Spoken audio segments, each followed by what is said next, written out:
Hey there. Welcome back to another episode of MVP Business Podcast, where we showcase leaders who live through their mission, vision, and passion. I'm Steph Silver, your host and the founder of Vine Collective, a leadership, marketing, and branding agency. Today's guest is Ivey Kaiser. She's the executive director of Shoal Creek Conservancy. With a passion for preserving all natural spaces and resources, her personal goal is to instill this passion in others and provide simple and accessible ways to make a difference in people's lives and to protect the environment and wildlife. So her passions and goals align with ours, and I'm really excited to talk to her today. We are in the middle of COVID, at the beginning and middle of protests, and the world is in turmoil. So the discussion is probably going to ebb and flow through some of that in the midst of talking about our projects and what you have going on. But you know, there's always an excuse, a reason to be out in nature, but even more so now, I think, as the world is kind of stumbling and fumbling around itself. So Ivey, thank you so much for joining me today. Let's start off with you telling us a little bit about your history and the path that led you to the Conservancy. Sure, and thank you again for having me. I really appreciate the opportunity. Shoal Creek Conservancy is a still newer position for me. I started about a year ago as the new executive director, taking over for the founding executive director of the organization. And before that, I was working with REI, which is a national company, but we have a local team in Austin that was in charge of doing all kinds of events and outdoor recreation classes, educating people from all different walks of life, how to get outdoors, how to feel safe camping and kayaking and rock climbing and mountain biking and doing all the things that, I enjoy doing on a personal level that not everyone feels comfortable just jumping into without some guidance. So my background has really stemmed in the outdoor recreation field as well as the environmental preservation and advocacy field. Before I worked for REI, I worked for Keep Austin Beautiful here in Austin, and had a lot of involvement with the cleanup programs that happen all around the city and the Adopt a Creek programs that specifically work on Austin's creeks, such as Shoal Creek. And, that was a really great opportunity for me as well to learn more about Austin's creek networks, Austin's watersheds, and really get to connect with our natural environment that's very different from the environment that I grew up with in South Carolina, where I went to college and had my childhood and have been blessed to land in Texas after, the last 9 years. But it's been a learning curve to learn different types of climate, different types of bioregions, different types of plants. And it's just been a great learning curve to come and have all these experiences in Austin that have led to Shoal Creek Conservancy.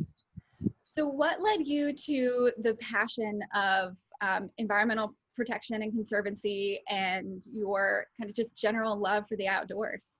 Have you always been in that mindset? It kind of came around the middle school, high school years, I believe. I grew up in a household that didn't go outdoors very much with intention, and we didn't have national parks and many state parks around. We just kind of had our neighborhood playground and playgrounds with our elementary schools, and that was the outdoors for us. So around middle school, I actually was fortunate enough to have a scholarship to go to a camp in the Blue Ridge Mountains that completely changed my life. And it was a camp that was fully immersed in nature. You did everything outdoors all day except for eat and sleep. And should I stop for the... No, keep going. Yeah, it's not that loud. Okay, apologize for the background noise. With pretty views comes the unintended noises sometimes. But in the camp in Blue Ridge Mountains, we were really able to explore a lot of outdoor places that are very different from where the scenery around which I grew up, and there were a lot of people that were very different. than the folks I grew up around, who were really conscious about environmental advocacy, conscious about their actions and how it impacted the environment around them. You know, I also met a lot of people who were vegetarian, and that led to me being a vegetarian for the rest of my life.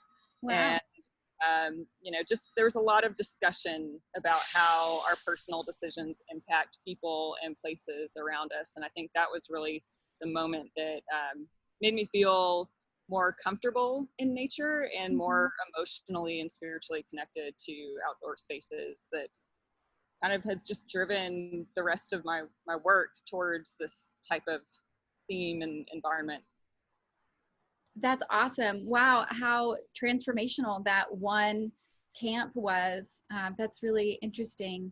It is interesting what shapes our lives, and sometimes it's one experience like that that just completely transforms. You know, maybe it could have been that you ran into something in high school or later if you missed that camp. You know, maybe it was in you always, and that just kind of lit the fire. But it is interesting that you kind of can tie it back to that, and then everything from that moment kind of shifted and moved on its own journey. That's really cool. Yeah, I feel very thankful for that experience, and since then, you know, have worked at a variety of camps and parks and organizations that care for outdoor spaces. But I definitely think that was the turning point. Yeah, wow, that's awesome. So the Conservancy, I know a lot of Austinites have seen, you know, all the crazy amount of changes that have happened in Austin. And with that, you know, the beautification and, you know, whether it's, you know, planting trees and, you know, all the things that Austin does to keep Austin natural and beautiful and green.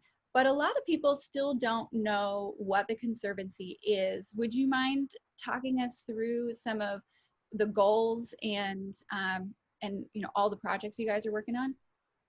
Sure. I probably won't tell you about all of them because it is a wide swath of work, but the Conservancy was formed in 2013, and it really was formed as a neighborhood coalition, group of people who wanted to see more effective work and advocacy around the Shoal Creek Trail and the creek itself.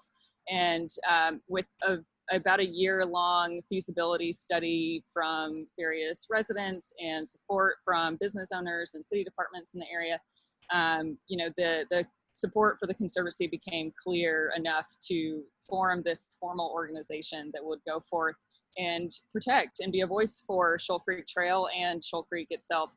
A lot of folks don't realize that Shoal Creek is actually an 11-mile waterway that runs through Austin. So I'm here at the 9th Street intersection near Duncan Park and the 9th Street BMX jumps. And as most people know, the creek flows from this area down to Lady Bird Lake and empties into the Colorado River. But what a lot of folks don't realize is that it actually starts way up by the Domain. So the 11-mile stretch runs all the way through North Austin, Central Austin, through downtown and into the lake.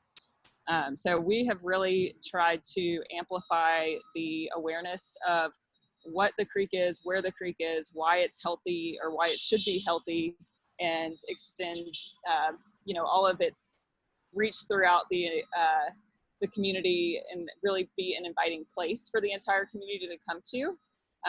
We have been having a lot of opportunities lately to produce more events, more programs that allow people to get engaged with the creek and come visit different trailheads or parking lots or areas that they didn't probably realize were access points. And that's a big goal of ours, is to ensure that people understand how they can access and interact with the creek, and understand that this is a public resource that's here for everyone to enjoy, and just sort of make that first step, make that first connection with folks to come and start interacting with this public outdoor space, while behind the scenes trying to get people's understanding of how they interact with the trail and what kind of water quality issues there are in the creek, to come up with some advocacy measures to improve all of those things.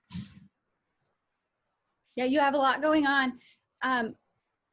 This program relies entirely on public-private partnership. Can you tell me what it's like to run an organization like that? Yes, it is busy. is what I'm taking away from all of this.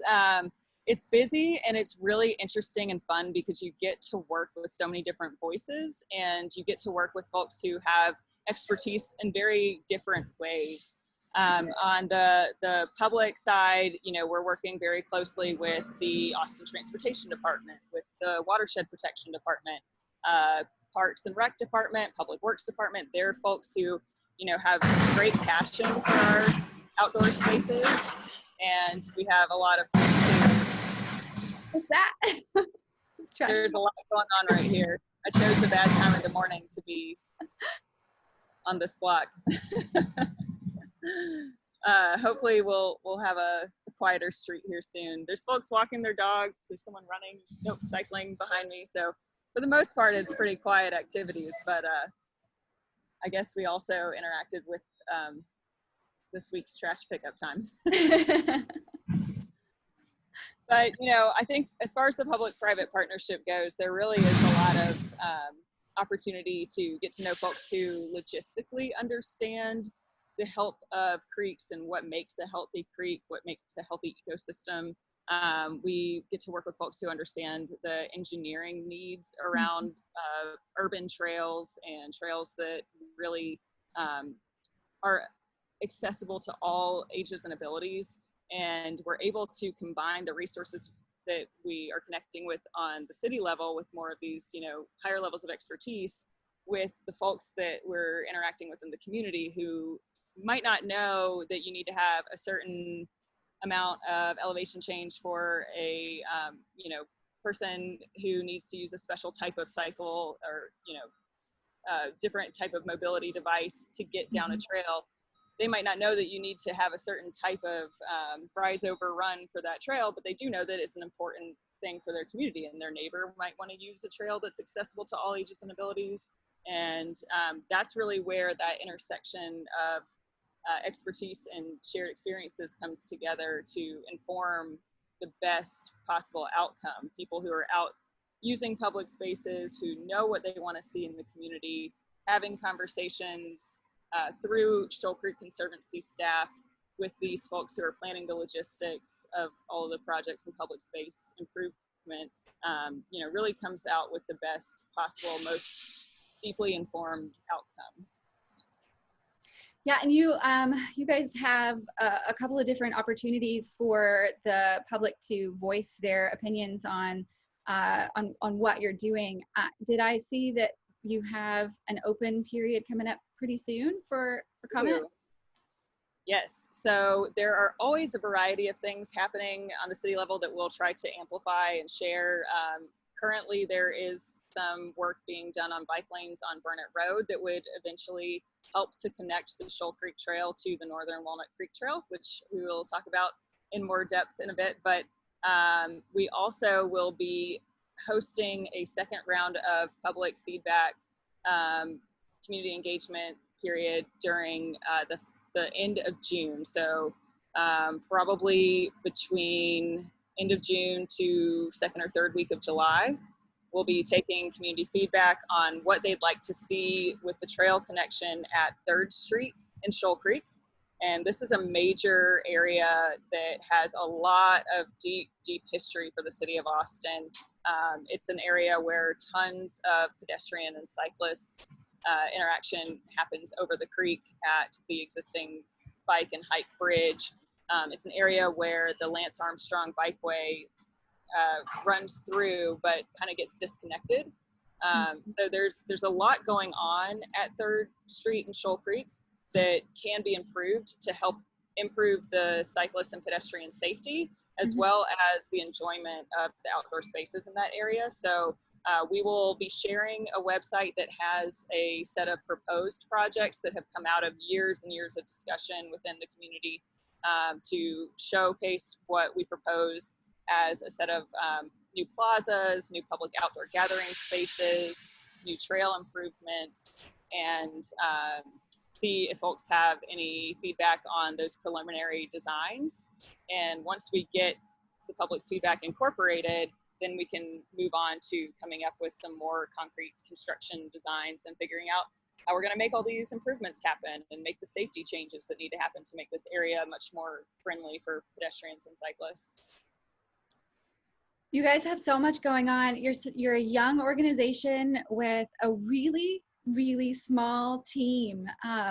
Tell me, what are some of the obstacles that you have overcome, and how do you overcome that with such a small team? How do you do what you do? Well, when I started 1 year ago, there were 2 of us.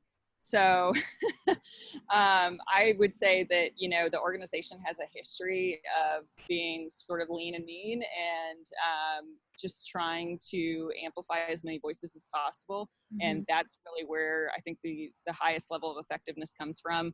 In the past year, we have expanded our staff to a total of 5, and that's allowed us to have more frequent public programs, so more frequent educational tours on the trail, more frequent volunteer work days.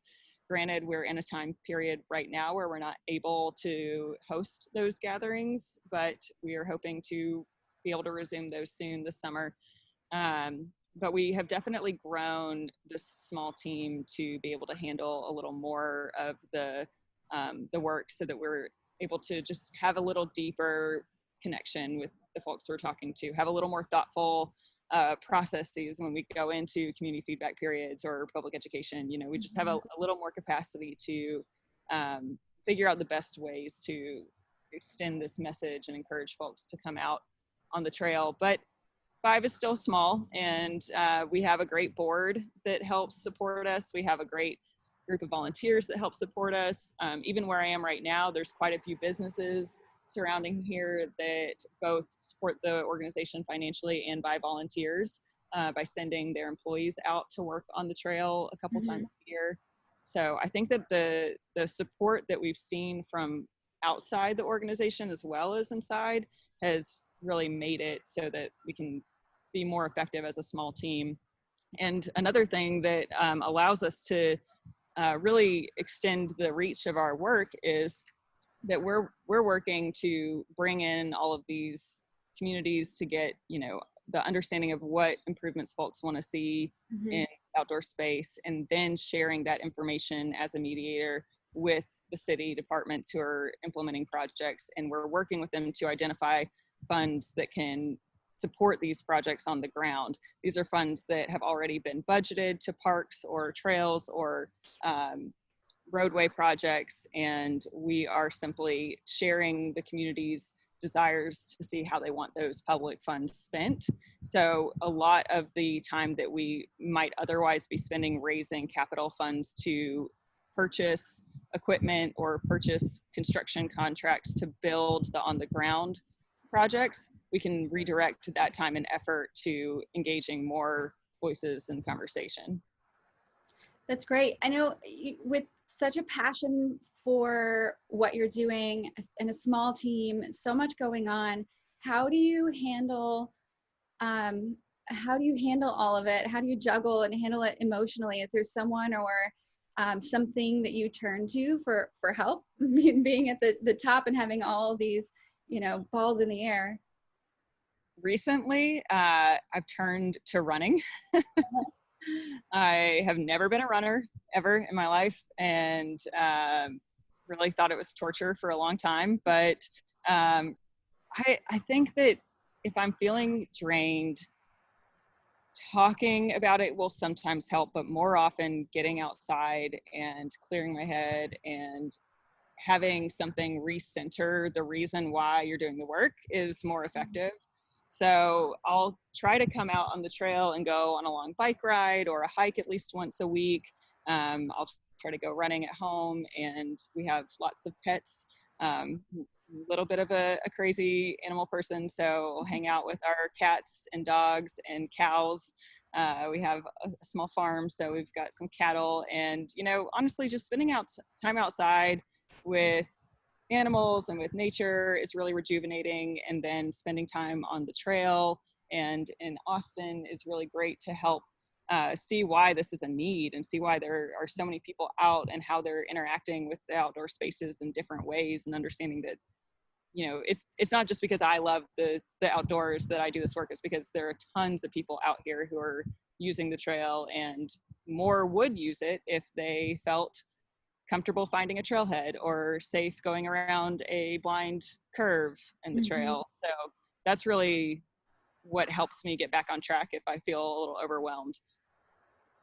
That's awesome. That's a great reminder. It's fantastic that your why is so accessible. That's very clear what you're doing. You can just jump right into it and be like, this is why I'm doing it, because other people want to experience the same thing. It's difficult with other types of businesses. People create a product and then they forget about why they started that product to begin with, and it's easy to disconnect from the original purpose and mission. It's great that you can just jump right into it at any given time and say, this is it, I'm here, this is why I'm doing this. I'll tell you, with COVID-19, it's even more obvious right now because you're seeing more people getting out on the trail. You're seeing more people in parks all over the city.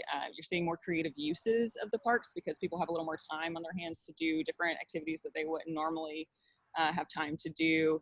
You're even seeing the Healthy Streets program, which just came out to close down a certain number of streets across town so that they're open and safe for more recreation in what would typically be vehicle lanes. So, I think that it's always been obvious when you go on any of Austin's trails to see how they're really needed and how they're appreciated. But now more than ever, it's just critical to have that space and have that flexibility to go somewhere and feel like you can be in nature. And even if you're, physically distancing from other people, you still feel connected to your community when you're out in these spaces. So it's just been really cool to watch and see how the usership has evolved over the last couple of months. Absolutely. Yeah, people are really,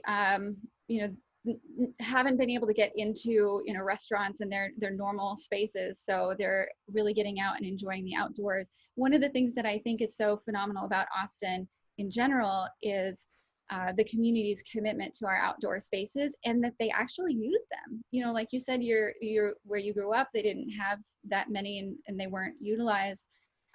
In most places where I have been, especially the cities, the outdoor spaces just really aren't that utilized, so they're not as valued. So it's great that Austin is committed to that still. Absolutely. Over all these years.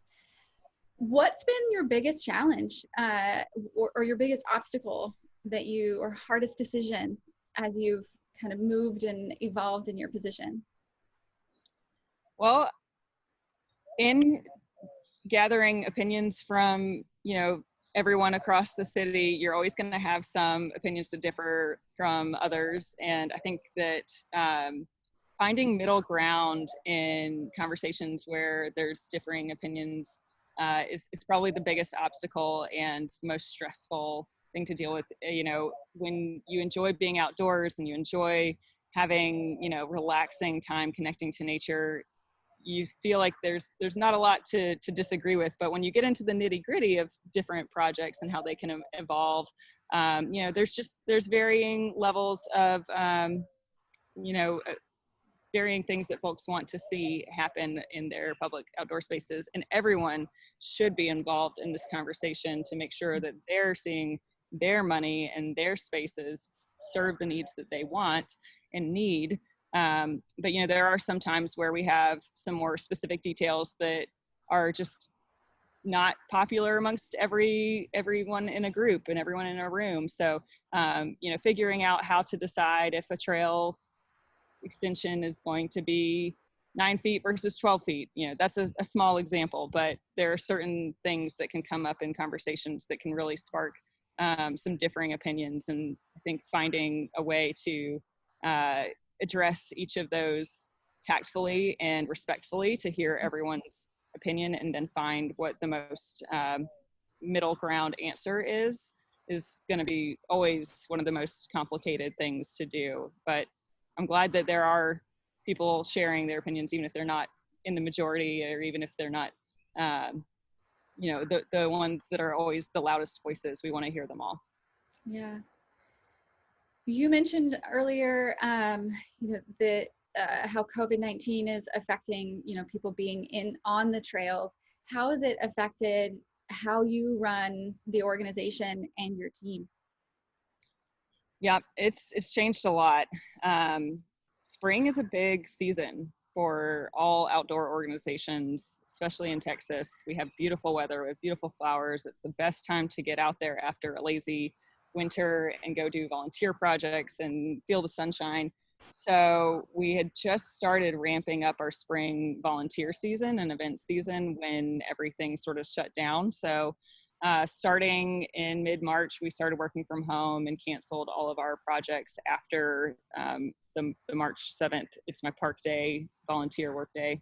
And that's had a bit of a toll on the creek and on the trail. And as I bike past certain areas, I realized, this is where we would have cut back some of that overgrowth of vegetative material that's come in during the spring. And now it's just growing into the trail. And this is where we would have done a trash collection workday where the trash is starting to pile up after some floods. So, there's definitely a need for getting back out into the community after we're allowed to start having events and parks again, and it's safe to do so. So I'm really excited for the fall and being able to reestablish some of those educational events, the work days, and some of our more fun gatherings as well. We had a couple of social and fundraising events planned for this spring that had to be rescheduled or canceled. So that causes a whole separate set of concerns for the organization, but we're hoping that almost everything can be rescheduled and sort of caught up this fall.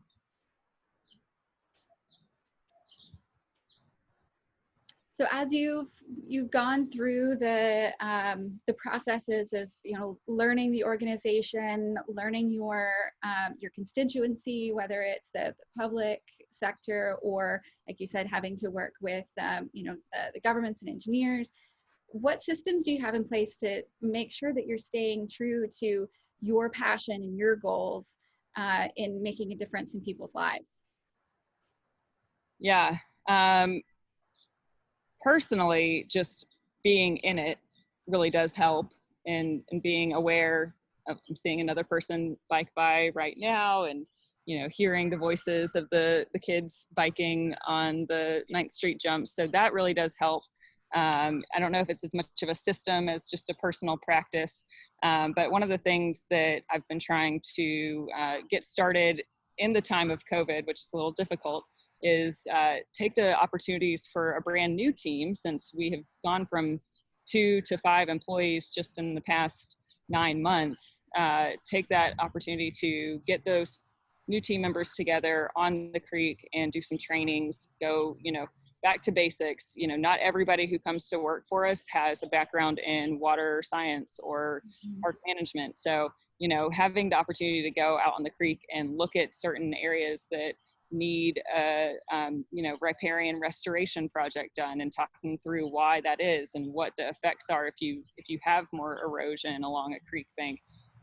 That's something that we haven't had the chance to do much in the time of COVID, but that we are planning on instituting as soon as we're able to, and really start building up a robust training program that would hopefully be able to then spill over into our public education events, so that the education events are not simply talking about the more visible things on the trail, like identifying birds, identifying trees, although those are really popular tours and we want to continue those as well. We can do a little bit more on the water and environmental education side by incorporating more of the science behind why it's important to have riparian restoration work days up and down the creek, and why it's important to have the community involved in this work. So I would say, that's a system and a program that we hope to be able to implement very soon. And I think we'll have lasting and really large impacts for our team feeling empowered themselves, and for that information to be able to be shared with our community. How are you managing making decisions like that with so much of your organization relying on volunteers and getting out and getting together? I personally feel like there's no way to make a decision in this life right now. So yeah. How are you managing that as far as, the ability and inability to make decisions? It's very difficult right now. Every day we have to change the assumption about what the next month will look like. And, I don't think we'll have the answers anytime soon, but for now, at least when planning how to proceed with our summer programs and fall programs, we're just trying to plan as far out as possible for anything that would be in person. Mm-hmm. So for example, our Shoal Creek Social, which is our annual gathering and fundraising event, is planned for the last day of September. Our first in-person tour may happen in August. So everything up until that point that's publicly facing will happen on Google Meets or Zoom, an online educational workshop that's interactive, or we've shifted to doing weekly educational videos instead of our in-person tours. And that series is called Creek Lessons, and they're Bill Nye inspired weekly short tidbits about Shoal Creek and wildlife you can find along Shoal Creek. So there's been a lot of things adapting, and we're trying to predict what the future may hold while giving ourselves lots of flexibility, knowing that at any point in time we might have to change the plan, we might have to move something to being online, we might have to just cancel some type of in-person event altogether, and that's okay. And we're gonna get through it, and everybody's dealing with this unknown at the same time. So it's difficult, but I think we're also just approaching it with a mindset of nobody has the answers. We just have to do what we can to continue serving our mission and serving our programs. And if some of them need to look different, then they will, and then we'll get back to the way that we want to do things when the time comes. So we talked about earlier, before we started the interview, the concept of you feeling like you had just settled into a feeling of knowing of where you are and what you're doing, and having a grasp on things, and then all of a sudden everything changed. How did you handle that emotionally, and how did you communicate with your team through that big shift as everything shut down?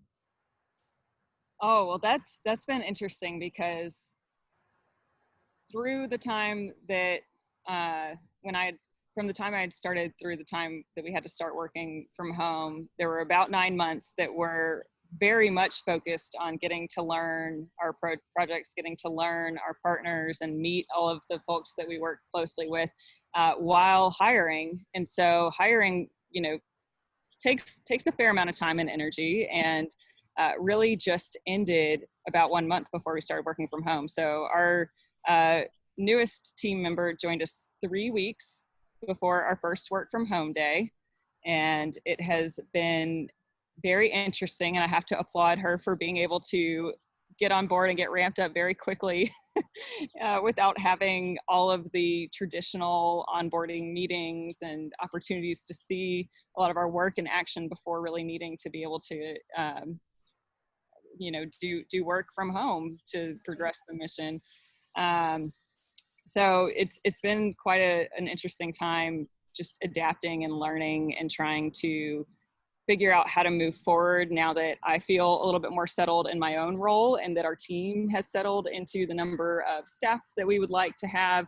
And in a way, working from home and COVID-19 shook everything up and made it all much more confusing and difficult to plan, and scary for the future, to be perfectly honest. And in some ways, it almost had the reverse effect on me emotionally, because there were opportunities for me to be in a room with other people who have been doing a similar job as myself for much longer, in some cases a decade longer, 2 decades longer, and we're sitting there asking each other the same questions. Mm-hmm. And that has been really interesting. No one really knows how long we'll be feeling the effects of COVID-19. No one really knows, what the best way to proceed is with in-person programs and volunteer events, which we really rely heavily on for progressing our work. So it's been kind of nice to have those conversations and feel equally as unaware as what the right thing to do is with other folks. But once we get through this, I think everybody, myself and the rest of our team, will feel stronger and feel more prepared to take on unexpected challenges. And that's one of the positive takeaways that I'm trying to have in the whole environment of what's happening right now. That's a great way to think about it. I think, similar for me, I started this company a year and a half ago, and it has been interesting and eye-opening to talk with other business owners and learn that, yeah, we're all having the same challenges as far as, they may have had even more systems put in place that they have to shift and revise, versus being able to, take the newness of your position and be more malleable because it's new, because you don't have those, long-standing, this is how we do everything. And, everybody expects it to be a certain way, or expects communication to happen a certain way. Sometimes being new provides you with a little bit more flexibility. And you think that you don't know, but really nobody does anyway, right? We're all figuring it out as we go along. Some people just do it with a better look of confidence. Yes, I would agree with that. Tell me, what in all of your work and all of your life, what are you most grateful for? In all of my work and all of my life. I know, big question. It is a big question, but it's an exciting one. And I really do think, if we're kind of taking a step further back in time, that I got lucky with some of the chances that I was given early on. I was not necessarily in a place to go travel a lot as a kid, or see different states or environments or interesting natural spaces. And the topic of conservation and water and soil science was just not in my life at all. So having a couple of opportunities early on where I could learn from folks who really had an appreciation for conservation and for the natural environment made a big difference. And having the opportunities throughout high school to do even more with outdoor recreation, and learning how to build up teams and build up confidence in kids and adults through outdoor recreation activities.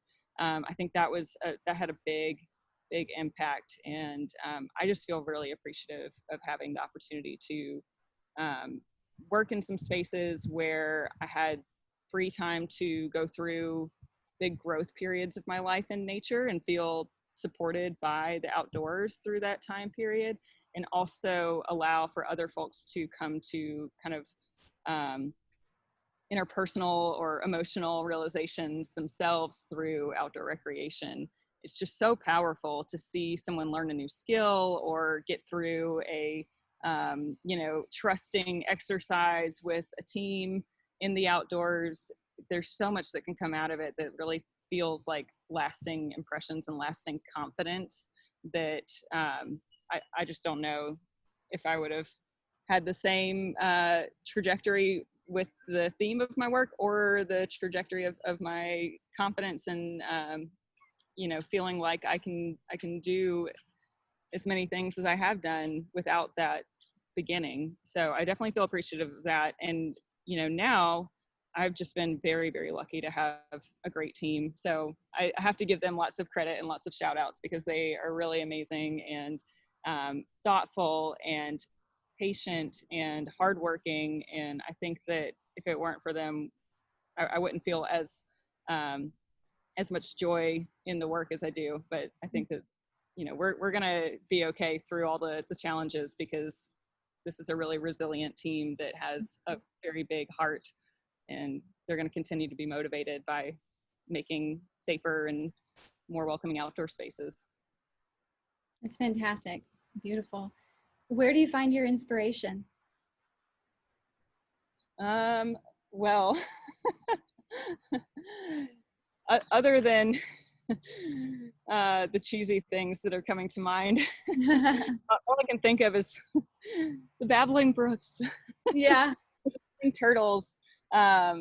if I felt confident enough to do a screen share right now, I would show you some of the little videos I've filmed recently along Shoal Creek of turtles playing together, like doing Oh, wow. little tag you're it chases in the water. It's so cute. It's so adorable. And, you know, seeing families gather around the low water crossings. And I feel really inspired by seeing a lot of joy and just kind of playfulness in the outdoors, whether it's people or nature. And that's great that it happens now, but it can happen in a much better way. So, for example, one of the goals of Shoal Creek Conservancy that's coming out of our watershed action plan, which is a document that we're just finishing up the creation of right now, which lays out 10, 20 years worth of projects that are going to help improve the water quality in Shoal Creek. One of the goals for that plan is to create a fishable and swimmable creek. And right now, this is not necessarily a, you know, highly polluted creek that, you know, turns black with pollution, but it is a creek that has a lot of urban runoff. And it is a creek that has a lot of dog waste around its banks. And there's a lot that can be done to improve the water quality. And right now, it's not recommended for people to swim in Shoal Creek. And it's not recommended for you to eat the fish that you pull out of Shoal Creek. So I think that having that improvement happen over time to where the water quality can sustain more of those playful, joyful activities is going to be a huge benefit for the whole Austin community, and will make us feel like we're really giving back to the space and the health of the natural space for the benefit of people and the wildlife that depends on it. So it's certainly a goal, and certainly something that I feel inspired to continue working towards whenever we're out on the creek and seeing the way that people want to be engaging with the creek. Mm-hmm. I love that you saw the turtles play. It's interesting how we pass through and by nature so much that we very rarely just sit and stop and watch as a society.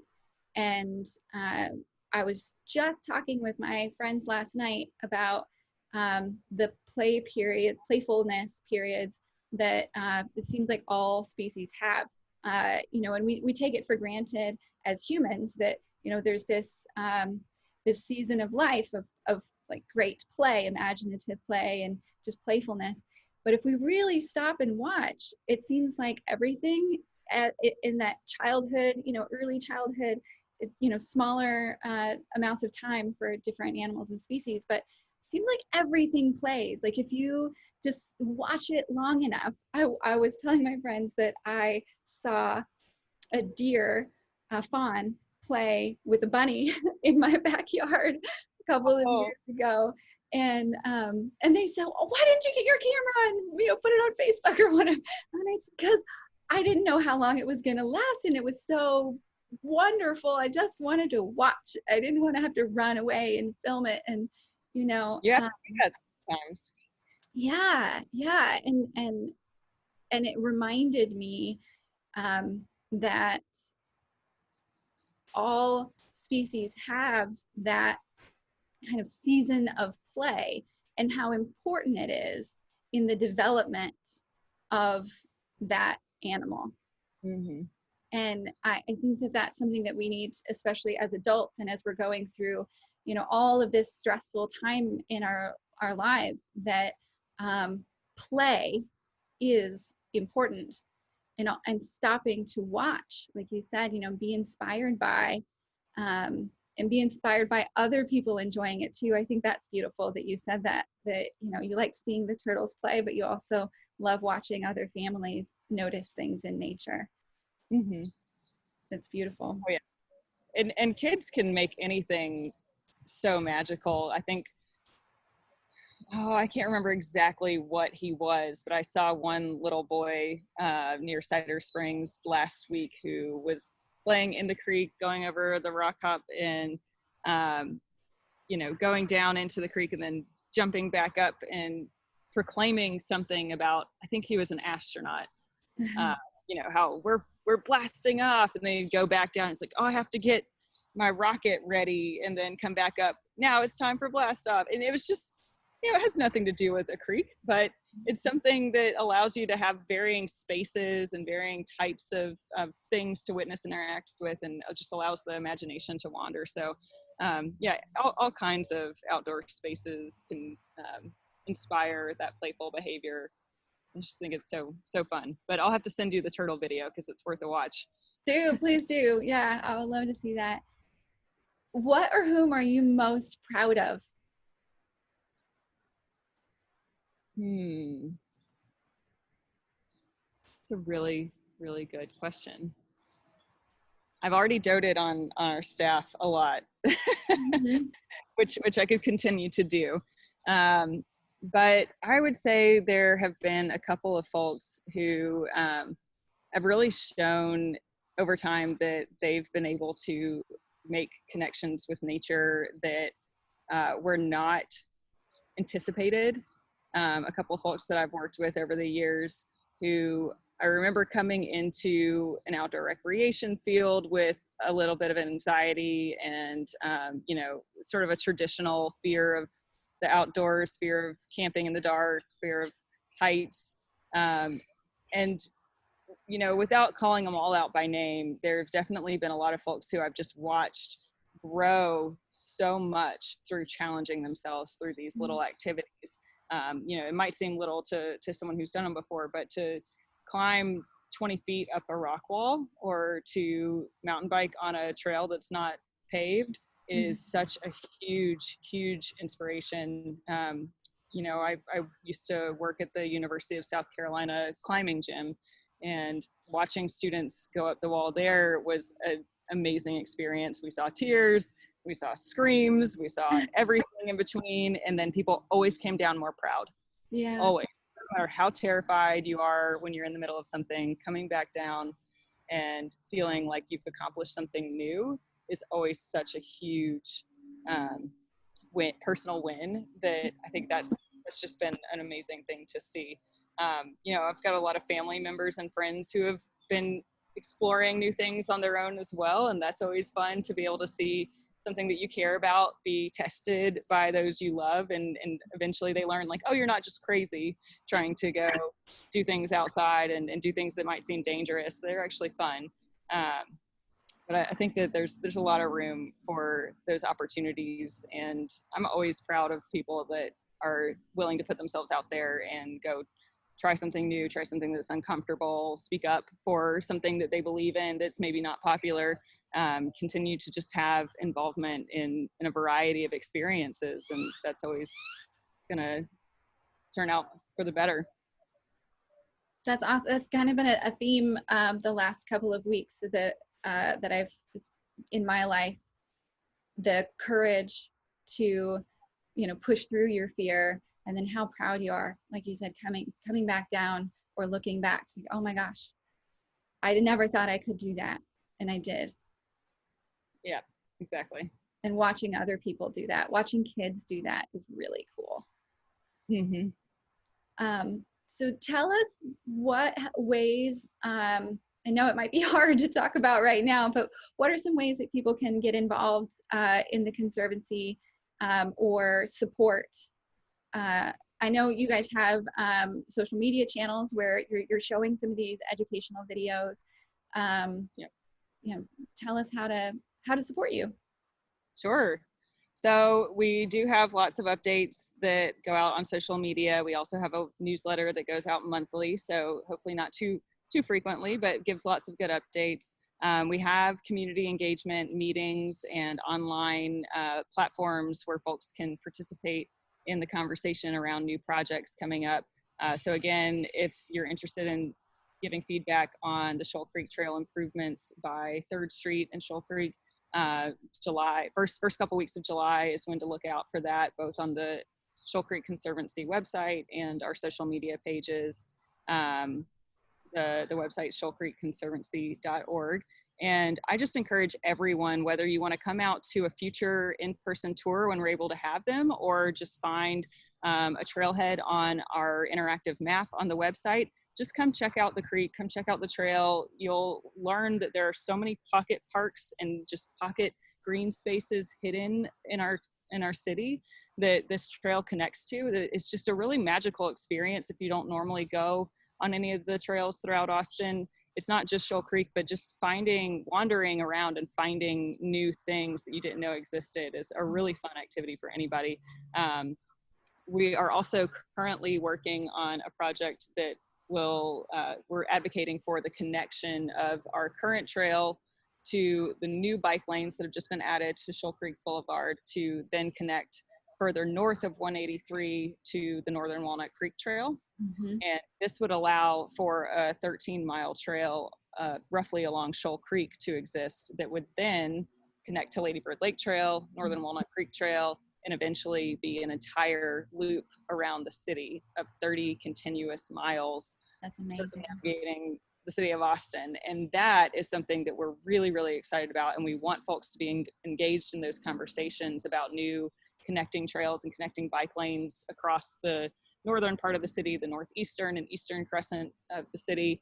That is really an impactful goal that we want to be able to help with as much as possible, to be able to see all these communities across Austin connected through green space that's safe and accessible and can connect you to other places that you might not typically go by car or within your own neighborhood. So the big loop is what we're referring to that project as, and there will be some more information on our website along with a projected map of the route soon. And if you'd like to get involved with that, please reach out to us.